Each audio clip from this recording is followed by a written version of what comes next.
अस्सलामुअलैकुम। उम्मीद है आप तमाम दोस्तों अहबाब बख़ैर व आफ़ियत से होंगे। आप देख रहे हैं EMA टॉक्स फ़ेसबुक, यूट्यूब और टिकटॉक चैनल। आज की इस वीडियो में बात होगी डॉक्यूमेंट अटेस्टेशन के बारे में कि अगर आप बाहर के लिए अप्लाई करना चाहते हैं तो आपके कौन-कौन से डॉक्यूमेंट्स कहाँ-कहाँ से अटेस्ट होंगे। अगर आप इस चैनल पर न्यू हैं तो जल्दी से चैनल को सब्सक्राइब कर लें, क्योंकि अपकमिंग डेज़ में बहुत सी ऐसी वीडियोज़ आपको इस चैनल पर मिलने वाली हैं जो आपके लिए बहुत इंपॉर्टेंट हैं और आपके स्टडी अब्रॉड के प्रोसेस को बहुत ईज़ी कर सकती हैं। तो हम बात कर रहे थे कि हमें कौन-कौन से डॉक्यूमेंट्स कहाँ-कहाँ से अटेस्ट करवाने हैं। तो अटेस्टेशन के लिए आपके जो डॉक्यूमेंट अटेस्ट होंगे वो मैट्रिक, इंटर और बैचलर्स की डिग्रीज़ हैं।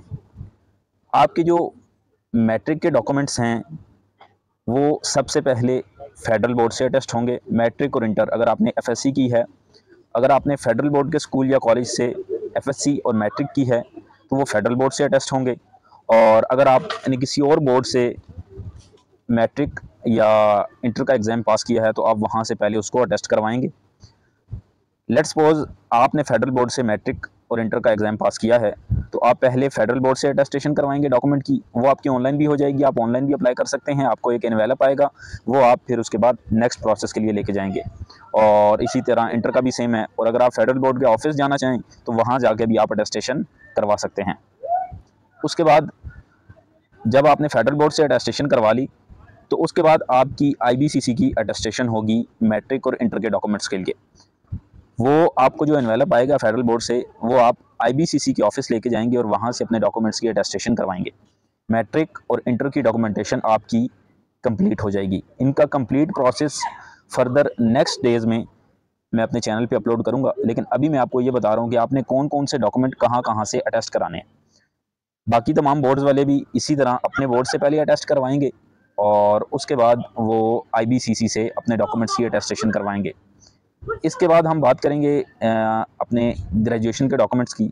अगर आपकी ग्रेजुएशन है तो आप अपने डॉक्यूमेंट की अटेस्टेशन HEC से करवाएंगे। सबसे पहले आप HEC से अपने डॉक्यूमेंट्स की अटेस्टेशन करवाएंगे तो उसके बाद आप नेक्स्ट अटेस्टेशन के लिए जा सकते हैं।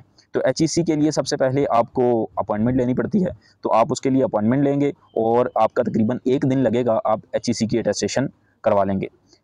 आपके ग्रेजुएशन के डॉक्यूमेंट्स की अटेस्टेशन हो गई और इंटर और जो मैट्रिक के डॉक्यूमेंट हैं उनकी भी अटेस्टेशन हो गई।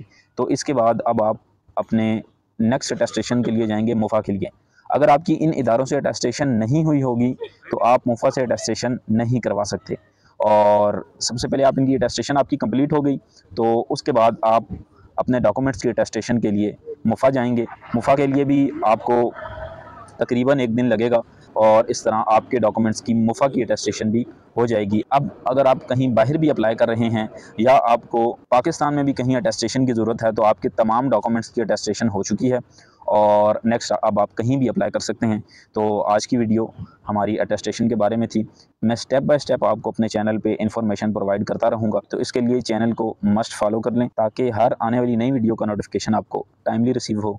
मिलते हैं किसी नई वीडियो में किसी नए टॉपिक के साथ, तब तक के लिए खुदा हाफिज़।